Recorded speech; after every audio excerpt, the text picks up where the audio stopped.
We moved into this giant warehouse a few months ago. It was the biggest risk we've ever taken as a business, and it was supposed to be the next big step for us to grow our business, but it hasn't really felt that way, and let me show you why. Behind me represents about 25% of our total warehouse space that we are currently utilizing right now. And now, behind me represents the other 75% of the warehouse we haven't filled up. Every time I come in here, I am reminded of two things. One is how far we've come since we started the business out of our living room. And second, how much more that we have to go. Look at all this space. So here's how we got here. Mid last year, we had a decision to make. We could either stay in our previous warehouse, which we filled up to about 90% capacity. We had one extra storage room that we could use, but that was it. Or should we move to a larger warehouse? So here's my thought process. If we stayed in our previous warehouse, it's a very safe choice. We're doing well there. The space we're utilizing perfectly. However, the downside of that is, like I said, it would cap our growth because we didn't really have much space to add more products at all. Or should I look at a larger warehouse, which carries more risk because usually more space gonna cost more money to pay for rent, and expect that it's gonna grow like that. And here's my thought process on why we chose to move to a larger warehouse. Before that decision, we've already moved 3 times, and this was gonna be our 4th if we did move. Each time we ran into the same problem. We ran out of space. We couldn't grow anymore, so we had to move to a bigger space. Now we're faced with the same problem, almost. So at that time, we started to look at spaces and we realized, wow, we can actually get better value. For example, this warehouse, we got 4 times more space, but we're paying only about 2 times more. So we're getting a lot more for the money. However, it's still double the money, if that makes sense. When we first looked at what size we wanted, that's the problem now we're facing. We could go for something that was double our size, triple our size, or something like this, 4 times our size that we're moving into. We decided to go all out and get 4 times our space, previous space, because in our minds, we've already moved 3 times. And when you get to these larger warehouses, you have to sign contracts that are usually 10 years long. So I needed something that I knew can last me 10 years. And to put that in context, before the move, we've grown our business revenue about double every single year. While it's not realistic to expect that every single year continuously, we expected a much stronger growth than we've been experiencing now. So here's what happened since we moved in. Once we moved in, things started to become a little bit slower. The industry kind of slowed down. This year is still growing, but it's definitely cooling down in certain areas such as lash extensions. Other areas are growing like lash lift and brows. So here's what happened since we moved in.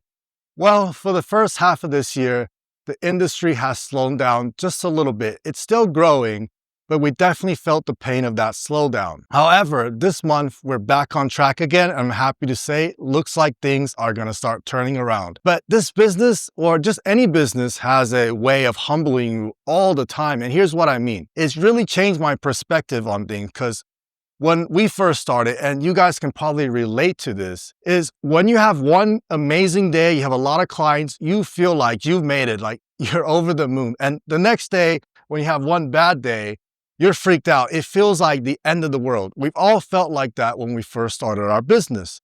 Then you start to see things in a different perspective. You realize, well, we're in here for the long run. One bad day is not gonna ruin your business, even though it feels like that in the beginning. And sometimes things happen where it's not even in your control. Here's something that we've noticed actually. We do far better in sales on days that there's bad weather than there's on days that have good weather, like the sun is out, it's really nice outside. We realize it's because people are spending more time outside during good weather, and during bad weather, people are inside and they're buying products more. So as you get more experience in business, you start to change your perspective. You're no longer freaking out about one day. You're now looking at things in weeks, and eventually looking at things in months. And now we're probably grown to where we got to look at things in a longer timeline, such as 3 months, 6 months, instead of, oh my goodness, a few bad months. my business is over. It feels like that sometimes.